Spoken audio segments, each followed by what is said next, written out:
Nous recevons sur le banc des interviews de ce 43e Festival international du film d'animation d'Annecy, Jérémy Clapin et Guillaume Laurent, qui nous présentent aujourd'hui un long métrage en compétition, une œuvre littéralement poignante, J'ai perdu mon corps. Bonjour Jérémy, bonjour Guillaume.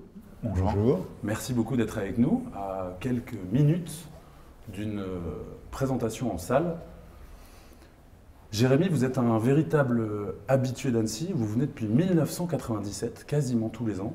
Vous avez été en sélection de nombreuses fois avec Une histoire vertébrale, Skizyne qui a été prix du public en 2008, Palmipédarium aussi.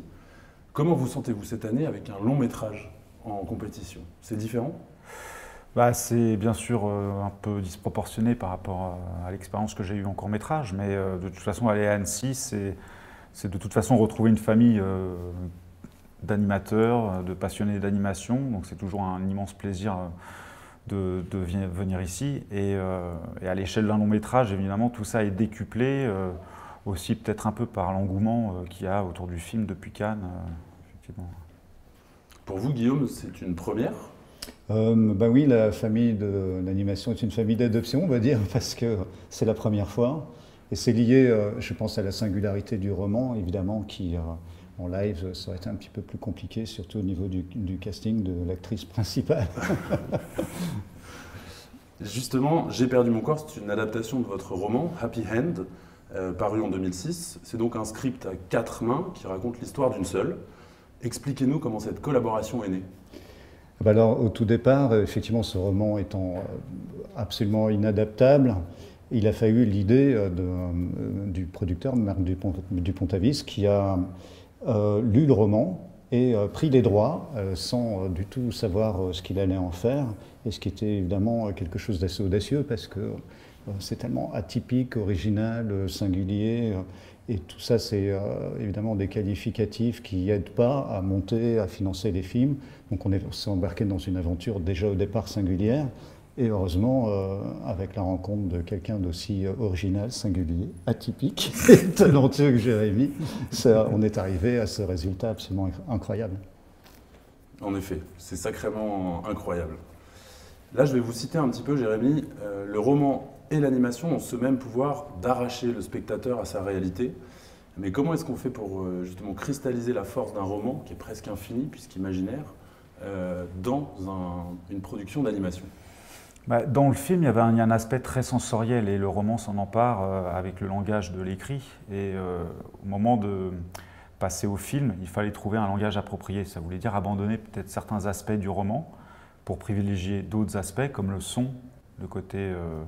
il y a un rapport au son dans le film qui est vraiment très présent et qui permet de reconnecter à la fois l'aspect tactile de la main, qui a un rapport au monde qui est tactile, et le personnage qui a un rapport au monde qui est très sonore, vu qu'il enregistre systématiquement tout quand il est enfant sur des cassettes audio. Et c'était quoi la question? Comment est-ce que vous avez trouvé cet équilibre en fait entre les mots et l'imaginaire voilà. En fait, à un moment donné, c'est vrai qu'au tout début, j'étais peut-être un peu prisonnier du langage du film qui fonctionnait, enfin du langage du livre qui fonctionnait très bien dans le livre.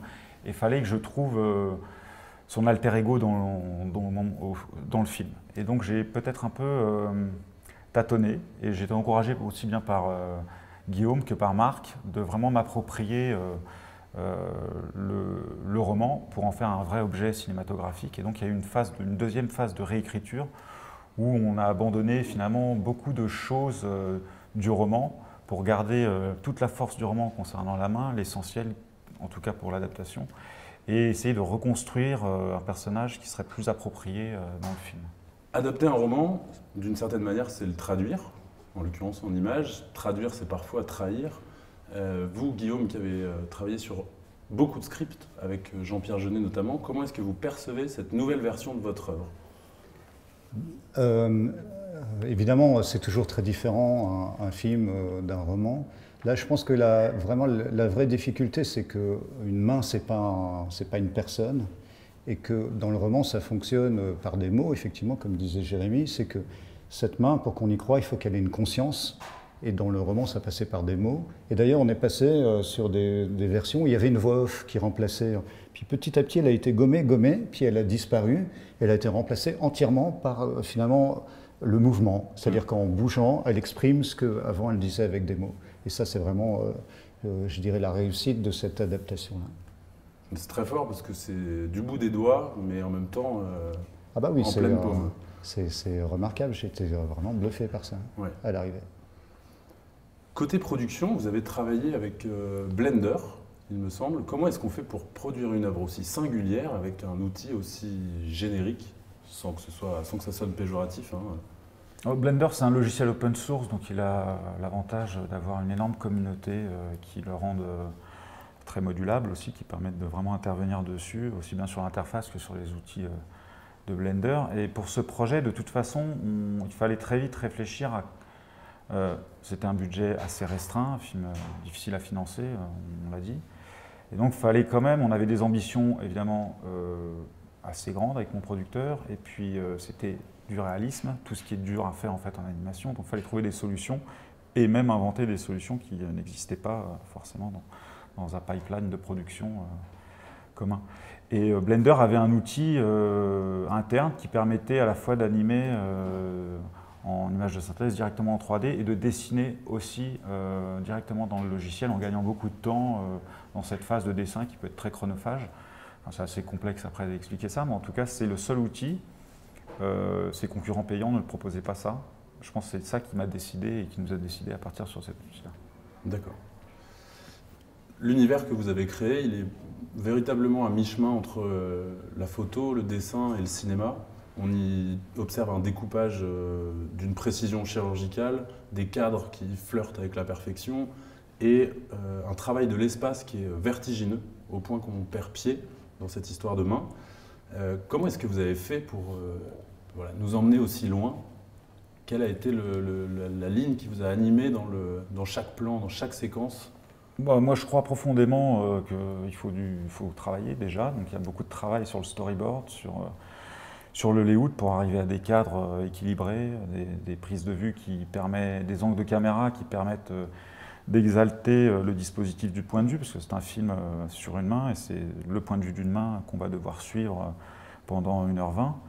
Et donc, il fallait que la caméra et les outils de mise en scène soient à la hauteur de cet objet filmique. Et donc c'est juste, moi j'aime bien la prise de vue réelle, j'ai un regard assez photographique en général, une approche photographique dans mon travail, mais dans mes courts-métrages. Et là, sur ce film-là, je voulais à la fois un aspect cinématographique avec des vraies ambiances, des vraies lumières, des vraies ombres et tout ça, pour enrichir l'image et rendre ce monde vraiment réel, presque, tactile en tout cas. Et en même temps, je voulais injecter la force du dessin qui permet d'avoir une vraie identité, un côté brut, fait main aussi, et qui humain, et qui me va tout à fait sur ce type de film. Oui, alors pour ajouter, c'est aussi quand même de la part de Jérémy le fruit d'un travail absolument énorme, parce que ça demande une patience, une persévérance extraordinaire.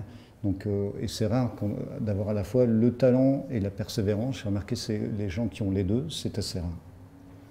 Alors là, vous venez de lui faire un beau compliment. Est-ce que vous auriez un reproche à lui faire sur cette collaboration? D'avoir mis autant de temps, c'est incroyable. Non, mais c'est parce que, évidemment, étant plus habitué au live, c'est vrai que le temps est quelque chose la mesure du temps est très très différente.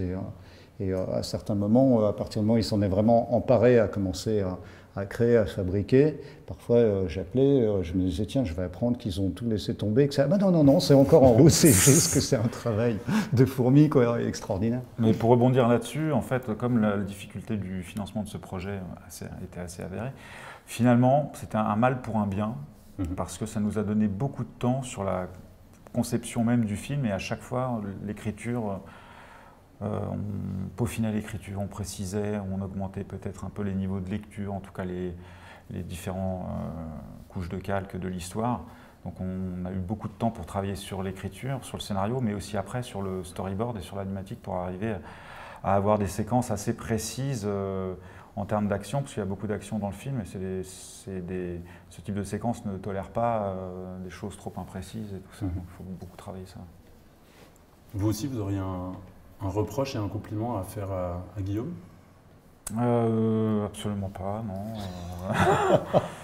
Non, non, avec Guillaume, je trouve que toutes les craintes qu'on peut avoir de travailler avec un auteur qui reste crispé peut-être sur son œuvre sont de toute façon envolées très vite parce que Guillaume est scénariste avéré aussi. Et donc il connaît tout ce travail nécessaire pour passer d'un roman à un film. Là-dessus, il a été d'un grand, enfin très utile de ce côté-là. Et puis après aussi, il m'a permis de tester certaines pistes et tout ça, de faire un ping-pong. Il est beaucoup plus efficace que moi dans bien des aspects de l'écriture, où moi je peux être très empirique. Donc on s'est assez bien, relayé. Entendu. Ouais, je voulais pas dire un truc comme ça, j'ai un autre mot, mais c'était comme des pièces de puzzle, mais c'était Imbriqué. Emboîté, là, ça peut être un peu mal. Non, quand deux pièces sont faites... Chevillé. Complémentaires, peut-être, non Complémentaires. Par exemple, pour trouver des mots que je ne savais pas trouver, il les trouvait beaucoup plus vite que moi en général. Vous vous êtes tendu la main tout le long de ce projet? On a travaillé la main dans la main. Il n'est pas très courant de voir Xilam s'engager sur des projets qui semblent éloignés du jeune public. Est-ce que vous diriez que c'est une nouvelle ouverture ou un cas isolé du studio? Là, je fais une introduction pour répondre à cette question qui me concerne un tout petit peu. Rejoignez-nous, Marc. Nous avons la chance d'avoir Marc Dupont-Avis, qui est le producteur de... C'est un peu l'image de film, on n'avait pas un gros budget et il fallait tous rentrer dedans. Et il faut rentrer dans le cadre aussi, Voilà, alors je vous invite. Non, mais c'est vrai que Xilam est plus connu pour ses comédies qu'on fait pour la télévision.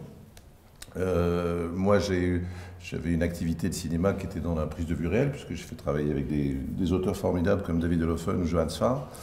Et même quand je fais de la télévision, de la comédie, je travaille quand même avec des auteurs, mais c'est vrai qu'entre guillemets, ça se voit moins, puisque la télévision est un peu plus formatée, et cette singularité, parfois, n'apparaît moins. Et je pense que j'avais envie, avec ce film, de me rassembler, en quelque sorte, à la fois mes expériences dans la prise de vue réelle et dans l'animation. Et je trouve, quand j'ai lu le roman de Jérémy, j'y ai trouvé une sorte de Guillaume, j'y ai trouvé une sorte de challenge, de défi, de comble de ce que l'animation pouvait apporter au cinéma, c'est-à-dire de partir d'un personnage qui n'a pas d'expressivité possible, et d'être capable, par la mise en scène, de faire de cette main un véritable personnage, quelqu'un pour lequel on est de l'empathie. Pour moi, ça, c'était un défi presque ultime, et c'était un peu fou, je le reconnais, et honnêtement, il n'y a que Jérémy qui pouvait être capable de faire ça. Mais je trouve que ça montre aussi jusqu'où l'animation peut aller, à quel point ce médium est prodigieux. Et puis par ailleurs, il y avait une chose qui me plaisait beaucoup, parce que ça m'énerve souvent qu'on cantonne l'animation dans le fantastique ou dans le merveilleux, ou dans... Voilà. Et là, tout d'un coup, il y avait un sujet de l'intime, un sujet du quotidien, un sujet du réel, dont l'animation occidentale s'empare presque jamais, contrairement au japonais. Et cette histoire un peu entre ces deux personnages romantiques, c'était aussi l'occasion de montrer qu'on peut, avec l'animation, mettre en scène le quotidien. Très bien. On va vous garder pour l'ultime question de cette interview que nous avons posée à tous nos invités sur ce banc d'Annecy. Je vais vous demander, chacun, de vous adresser à la caméra qui vous fait face et de remercier un personnage d'animation qui a changé votre vie, quand vous étiez petit ou quand vous étiez grand à y travailler. Est-ce que c'est un cafard ou un Lucky Luke? Est-ce que c'est une main? C'est vous qui nous le dites. Et on commence par Guillaume. Un personnage d'animation, je voudrais... Betty Boop. Betty Boop. Voilà, merci Betty Boop. J'adorais Betty Boop. Moi, je vais dire peut-être Le Roi et l'Oiseau, parce que il n'y avait pas beaucoup de films qui passaient à la télé à cette époque-là, et c'était des films ce film était très différent du reste. Et c'était peut-être la seule fenêtre que j'avais sur un cinéma d'animation un petit peu différent. Alors moi, je vais répondre un tout petit peu à côté, puisque moi, je vais dire Buster Keaton. Ok. Voilà, mais parce que Buster Keaton, je trouve que c'est un des plus grands inspirateurs de la comédie, ce que les Américains appellent la physical comedy, qui est quelque chose qui a bercé mon enfance avec les Tex Avery, les Tom et Jerry, etc. Mais à l'origine, il y a la Commedia dell'arte, il y a Buster Keaton, il y a toute cette façon en fait d'utiliser son corps pour émouvoir et pour faire rire.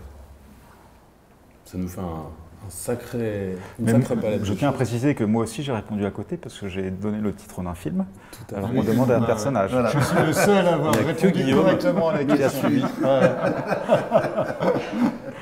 Ben, en tout cas, on vous remercie tous les trois. Et le film passe déjà à Annecy depuis lundi. Et on entend beaucoup de choses, donc on a hâte de se ruer en salle avec vous et de le voir ou de le revoir. Et grand merci à vous d'avoir été là et à très bientôt sûrement. Merci. Merci. beaucoup. Merci.